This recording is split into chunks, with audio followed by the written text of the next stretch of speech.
Salut l'ami, je te souhaite une bonne année 2024. J'avais une question pour toi. Pourquoi la révolution qui débarrassera le monde des injustices n'a-t-elle pas eu lieu encore, à ton avis, en 2024 ? Bonne année à toi aussi. Je vais essayer de te répondre. Mais pour moi, c'est clair et net, ça ne fait pas de doute. C'est une trahison des intellectuels. Ils se sont vendus au grand capital pour un plat de lentilles. D'ailleurs, je vais demander à mon amie Maria de nous lire des extraits d'un petit texte qui s'appelle « La situation du mouvement ouvrier révolutionnaire ». Il a été écrit lors de la conférence nationale de lutte ouvrière. Il date de décembre 1994 et il pose bien certains enjeux de la question. Vas-y Maria. Dans la réalité, la catégorie sociale qui a failli à sa tâche au cours des décennies passées est bien plus celle des intellectuels que le prolétariat. Et lis un autre extrait encore Maria, s'il te plaît. C'est essentiellement l'intelligentsia qui n'a pas joué, durant les décennies précédentes, le rôle qui devait être le sien. Pire, c'est bien souvent elle qui a été le vecteur principal de la dégénérescence des organisations ouvrières. Merci Maria. Je te demande de lire encore celui-là, s'il te plaît. La fraction militante de l'intelligentsia a choisi, dans les pays pauvres, le combat nationaliste, tiers-mondiste, etc. Et, dans les pays développés, la mouvance sociale démocrate, voire même stalinienne, dispensatrice de postes, électoraux ou non, de positions, mais sans espoir de faire avancer la cause du communisme. Même la fraction la plus dévouée des intellectuels révolutionnaires des pays impérialistes s'est, pendant des années, mise à la remorque de ces courants nationalistes à la mode, a fait le succès du maoïsme et s'est détournée du mouvement trotskiste ou l'a contourné. D'accord, donc d'après toi c'est certain, ce sont les intellectuels qui ont provoqué toute cette catastrophe que l'on a sous nos yeux, en 2024. Cela paraît clair. Qui d'autre aurait pu le faire sinon ? Je ne sais pas, mais donc selon toi les intellectuels dépassent Dieu, dépassent les lois de la nature. Ils sont capables de tout prévoir, de tout anticiper.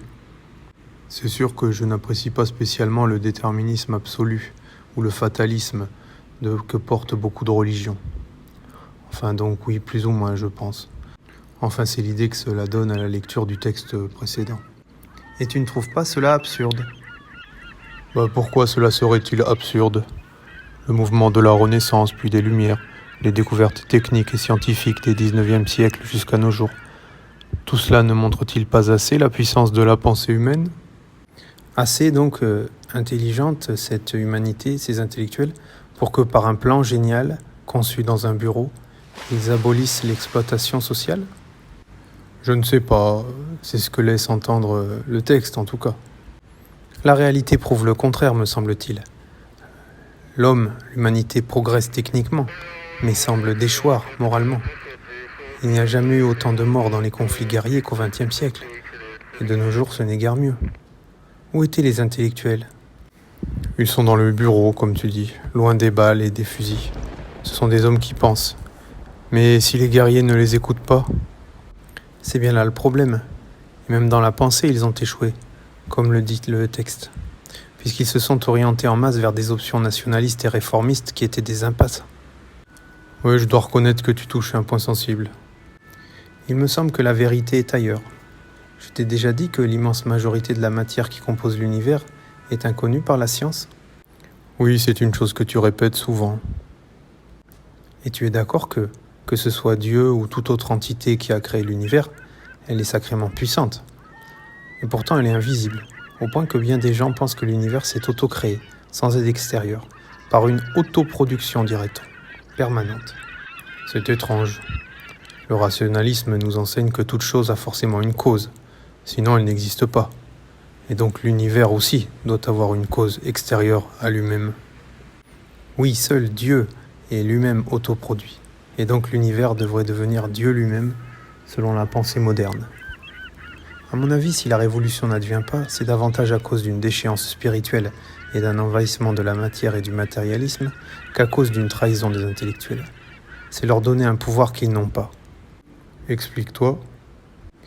Encore une fois, je reviens à la théorie hindouiste des cycles cosmiques, développée et popularisée par René Guénon. Nous sommes dans la dernière phase, selon les calculs des sages faits depuis des temps immémoriaux, au moins des milliers d'années. C'est le Kali Yuga le plus éloigné de l'âge d'or. C'est une période où la vérité métaphysique est quasiment disparue dans l'esprit de la majorité. Cela correspond assez bien à ce que l'on voit à notre époque, je trouve.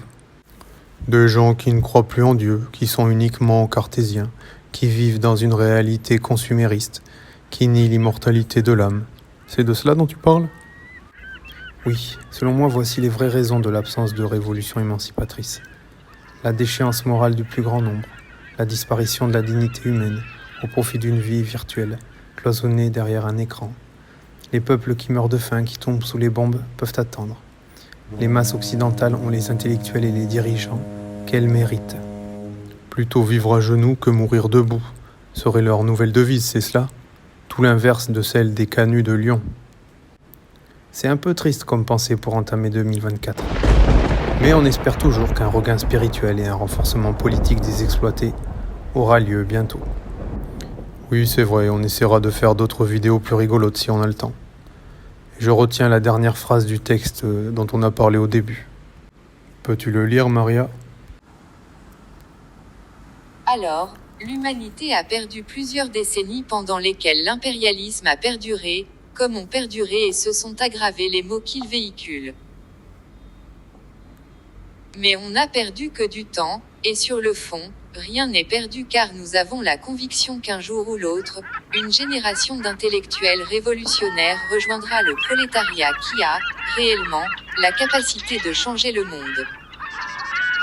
Les délais sont ce qu'ils sont, mais le capitalisme ne peut être la dernière forme de société que connaîtra l'humanité.